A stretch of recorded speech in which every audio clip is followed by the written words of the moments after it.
Hey everybody, this is B007 back for another 10-minute movie review. And this week I'm reviewing three films, one of which was released last weekend, Joyride, and two of which are released this week, L'Immensità and You Hurt My Feelings. To begin with Joyride, this is currently in UK cinemas. It is rated R in the USA and 15 in the UK, which should give you a feeling for how raunchy the comedy is, and it has a running time of 95 minutes. It's a short, sharp, gross out comedy, very much on the model of Bridesmaids or The Hangover. The difference is that rather than four white women or four guys, we have four Asian women, which is something that we rarely see on screen. And the writer-director Adele Lim comes from the pedigree of having written the screenplay for Crazy Rich Asians.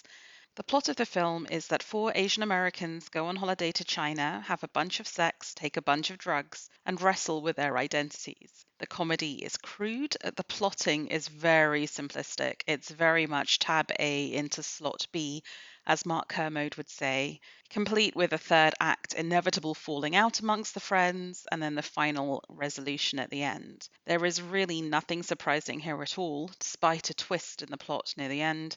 But it was really quite a funny film to watch, even if in a very, very crude way. The central protagonist of the film is Ashley Park, who's an actress that, if you watch Netflix, Emily in Paris, you'll be very familiar with. She plays a model minority adopted daughter called Audrey. By that I mean that her parents are white and that she really excels in school, in her academics. She's become a very successful lawyer. And really, she lives a life that is denuded of her ethnicity. She's basically, for all intents and purposes, culturally white. That said, she's sent on a business trip to China to land a new client, basically because of her ethnicity, which is a little bit racist. And she decides to take with her her childhood best friend Lolo, who is not a model minority. She has been raised by her Chinese American parents. She's very culturally assertive. She is an aspiring artist, so she's not a doctor or a lawyer. She's played by Sherry Cola and is really funny and really holds Audrey to account and is pushing Audrey when she goes back to China to find her birth mother. The third wheel on the holiday is Deadeye, this weird genderqueer friend played by Sabrina Wu. And it's really interesting because at first I thought, oh my God, this is such a sort of cliche, superficial character that's just there to be weird and awkward. But actually, she's the character who ends up showing real emotional vulnerability. She's a loner because of her weirdness, and she finds community in K pop. And this becomes part of the plot, but it's actually a really wonderful part of the plot. And then when these three American Asians get to China, they hook up with Ashley's college roommate, Kat, who's played by Stephanie Su, who I think you'll all recognize from Everything Everywhere All at Once. And she's become a Chinese soap star, and she's trying to hide her incredibly sex positive past from her hunky Christian boyfriend. I think there's a lot of really good stuff in this film. It is very funny, even if it's obvious, and it is very gross out humor. But there's also quite a lot of deep stuff about the pressures of being a model minority and the experience that I think a lot of us second gen immigrants have about being not quite American, not quite Chinese, at home in neither of our cultures, and longing for acceptance in both. And we also get a really nuanced take on racism, because not only are the girls in this film subject to racism from white Americans, but they are also subject to racism that they themselves perpetuate. So the idea that when they get on a train, maybe they feel safer in a compartment with one white American girl in it rather than a lot of ethnic Chinese people. So it's all about racism, internalized racism, and a lot of that really nuanced debate about how you bridge two cultures as a second gen immigrant. And I really appreciated that. It's something that you don't see in film very often. I just felt that the social commentary, which is very valuable, was undercut by the very predictable plotting and crude humor, but your mileage on that may vary. And frankly, it's just amazing to see the representation on screen.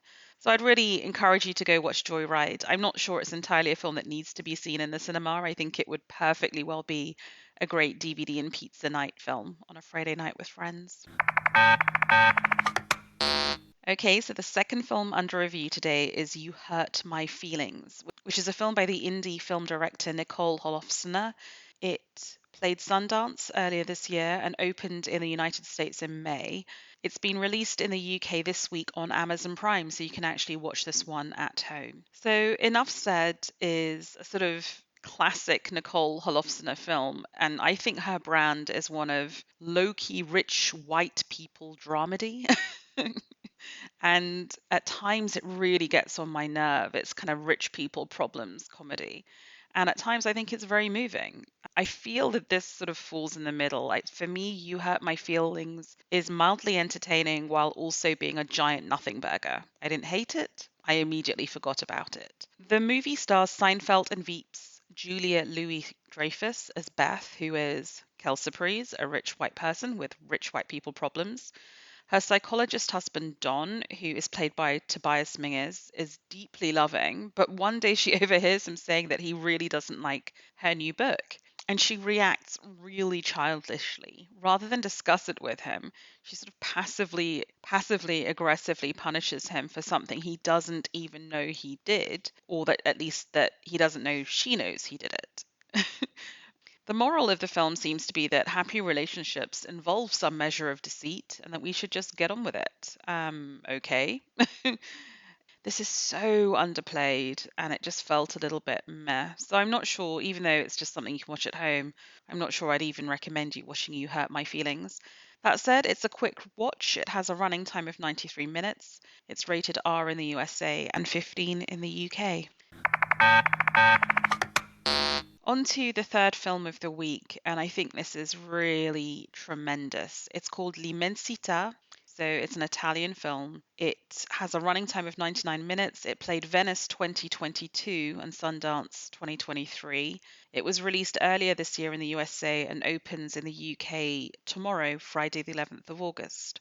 L'Immensità is set in 1970s suburban Rome, and it stars Penelope Cruz as Clara, who is a housewife. She's stuck in a very luxurious flat, but with three very young kids, and a husband who cheats and humiliates them all. Rather than confront the issue, or maybe because she feels she has to somehow compensate for her husband's really heavy dictatorial presence, Clara becomes almost infantile and has a sort of manic desire for childish fun.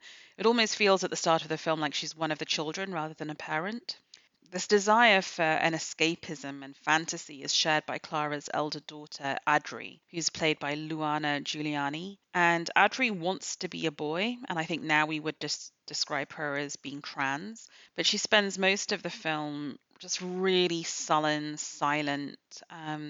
She rarely interacts with people in the real world, except for she has a flirtation with another young girl who is a traveler living nearby the flat. And she seems most at home expressing herself through kind of fantasizing about pop videos and imagining herself as part of that narrative and lip syncing to very romantic ballads or to crazy dance numbers.